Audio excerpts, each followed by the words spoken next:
दिनों से पेटीएम को लेकर बड़ी चर्चा हो रही। बहुत लोग पूछ रहे हैं कि क्या पेटीएम अब बंद हो जाएगा। क्या पेटीएम में लोगों के जो पैसे हैं उसका क्या होगा बॉस? क्या पेटीएम से अब पेमेंट नहीं कर सकेंगे? क्योंकि ये जो नया डिजिटल इंडिया बना है उसमें तो लोग भूल ही गए घर से नोट लेके निकलना। कहीं जाते हैं पेटीएम कर दें, पेटीएम होता है, फोन पे होता है। लेकिन अब बात पेटीएम की हो रही है कि क्या पेटीएम से बिल नहीं भर सकेंगे? पेटीएम में जो मेरा पैसा है वॉलेट में वो क्या उड़ जाएगा? इस देश में बहुत सारे लोग हैं जो पेटीएम जैसे पेमेंट ऐप यूज करते हैं। भारत में 95% यूपीआई ट्रांजैक्शन 3 पेमेंट ऐप से होते हैं। इन 3 ऐप्स में फोन पे है, गूगल पे है और पेटीएम शामिल। 95% जो डिजिटल पेमेंट होता है लोग या तो फोन पे से करते हैं, गूगल पे से करते हैं या पेटीएम से करते हैं। हर जगह यही सब ऐप से पेमेंट चल रहा है। सब्जी लेने जाइए तब पेटीएम करना दीजिए, दूध लेने जाइए, घर का राशन लेने जाइए, बिजली का बिल भरना हो, मूवी का टिकट बुक करना हो, बस ट्रेन का टिकट बुक करना हो, रिचार्ज कराना हो, परिवार दोस्तों को पैसे भेजने हो, हर जगह आजकल यही चल रहा है। मोबाइल निकाला, टप से पेमेंट कर दिया। कोई कैश का झंझट लेता ही नहीं, कोई छुट्टे पैसे का चक्कर भी नहीं। ऐसे में जब पेटीएम जैसे पेमेंट ऐप को लेकर खबरें चलती हैं तो लोग परेशान हो जाते हैं, क्योंकि ये करोड़ों लोगों से जुड़ा मामला है। लेकिन परेशान होने की जरूरत नहीं है। पाठशाला की इस क्लास में आज हम सब कुछ क्लियर कर देंगे कि पेटीएम के मामले में चल क्या रहा है और होने क्या वाला है। पेटीएम को लेकर इतनी चर्चा दरअसल इसलिए भी हो रही है क्योंकि देश में पेटीएम के करोड़ों यूजर्स हैं। करीब 9 करोड़ 20 लाख लोग पेटीएम यूज करते हैं। 9 करोड़ 20 लाख। पेटीएम की करीब 80 लाख डिवाइस दुकानों और रेहड़ी में लगी हुई है। हर महीने पेटीएम से 1,25,000 करोड़ से ज्यादा का ट्रांजैक्शन होता है।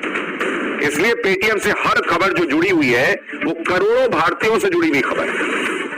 जब इतने पेटीएम यूजर्स हैं तो जाहिर है कि कोई एक फैसला करोड़ों लोगों को प्रभावित कर सकता है, और यही हुआ भी। दरअसल 2 दिन पहले रिजर्व बैंक ऑफ इंडिया ने पेटीएम पेमेंट्स बैंक पर एक्शन कर दिया। इससे हड़कंप मच गया। आरबीआई ने पेटीएम पर जो एक्शन लिया उसमें कहा गया कि 29 फरवरी के बाद पेटीएम पेमेंट्स बैंक के किसी भी customer account, wallet, FASTag, NCMC card में कोई रकम जमा नहीं कर पाइएगा।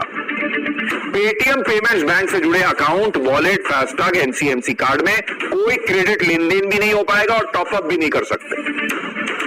सिर्फ ब्याज, रिफंड, कैशबैक ही पेटीएम पेमेंट्स बैंक के अकाउंट, वॉलेट और फास्टैग के अलावा दूसरे कार्ड में ऐड हो सकते हैं। अब आप कहेंगे तो बहुत टेक्निकल बात हुई, बहुत समझ में नहीं आया, तो हम समझाएंगे ना। आरबीआई के इस एक्शन के बाद हड़कंप मचा हुआ। पेटीएम के शेयर 2 दिन में दौड़ गिरे चले जा रहे हैं। 31 जनवरी को पेटीएम का शेयर 760 रुपए पर, आज पेटीएम का शेयर 487 रुपए पर आ गया।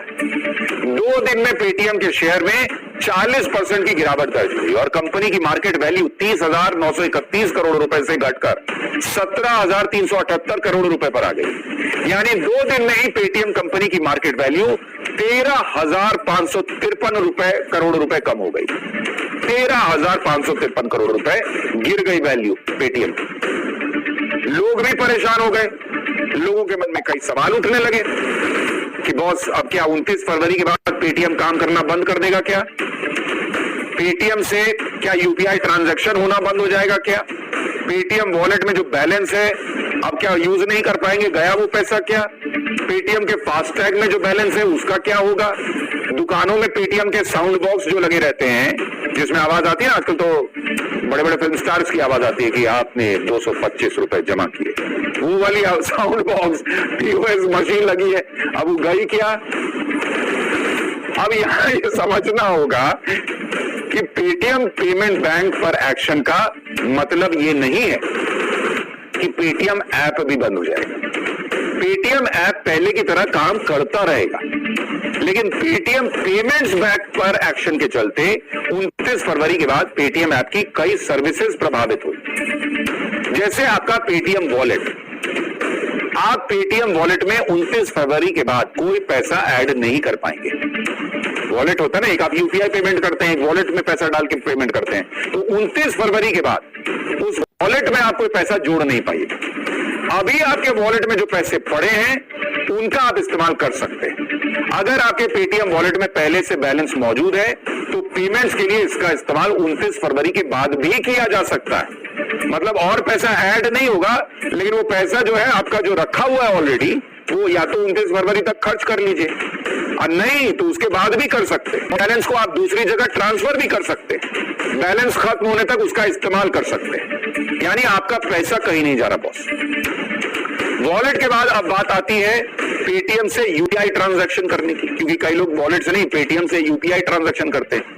क्या 29 फरवरी के बाद इस पर भी कोई असर पड़ेगा? इसका जवाब भी आपको बताता हूं। अगर आपने अपने पेटीएम अकाउंट को किसी थर्ड पार्टी बैंक से जोड़ रखा है तो आपका पेटीएम काम करता रहेगा। जैसे कई लोग आईसीआईसीआई, एचडीएफसी इसका यूपीआई इस्तेमाल कर रहे हैं, अपने बैंक का डिटेल डाले हुए हैं, फिर पिन डालते हैं, यूपीआई पेमेंट होता है, तो वो यूपीआई पेमेंट का इस्तेमाल जो है वो पहले की तरह चलता रहेगा। थर्ड पार्टी बैंक का मतलब है कि अगर आपने अपने पेटीएम को पेटीएम के बैंक से नहीं किसी दूसरे बैंक से लिंक किया है तो आप पेटीएम से यूपीआई कर सकते हैं। लेकिन अगर आपने अपने पेटीएम को पेटीएम पेमेंट्स बैंक से लिंक किया हुआ है तो पेटीएम पेमेंट्स बैंक से 29 फरवरी के बाद यूपीआई ट्रांजैक्शन भी नहीं हो पाई। सबसे ज्यादा असमंजस में वो दुकानदार और रेहड़ी वाले हैं जिन्होंने पेटीएम डिवाइस लगा रखा है। आप कहेंगे भाई क्योंकि आम आदमी के लिए क्या होता है, उसके पास वॉलेट में कितना पैसा है, लेकिन जो रेहड़ी वाला है, जो दुकानदार है, वो तो सब पैसा ले रहा है, तो पैसा ट्रांसफर भी कर सकता है। ऐसे दुकानदार जो अपने पेटीएम पेमेंट्स बैंक अकाउंट में पैसा रिसीव करते हैं वो 29 फरवरी के बाद पेमेंट रिसीव नहीं कर पाएंगे। ऐसे दुकानदारों को अपना पेटीएम थर्ड पार्टी बैंक से लिंक करना होगा या दूसरी कंपनियों के क्यूआर कोड के जरिए डिजिटल पेमेंट्स आप रिसीव कर सकते हैं। अब बात फास्टैग की भी कर लेते हैं। कई लोग पेटीएम का फास्टैग इस्तेमाल करते हैं, पेटीएम पेमेंट्स बैंक से उसे रिचार्ज भी करते हैं। ऐसे लोग 29 फरवरी के बाद पेटीएम के फास्टैग सर्विस में बचे हुए बैलेंस को तो इस्तेमाल कर पाएंगे, लेकिन फास्टैग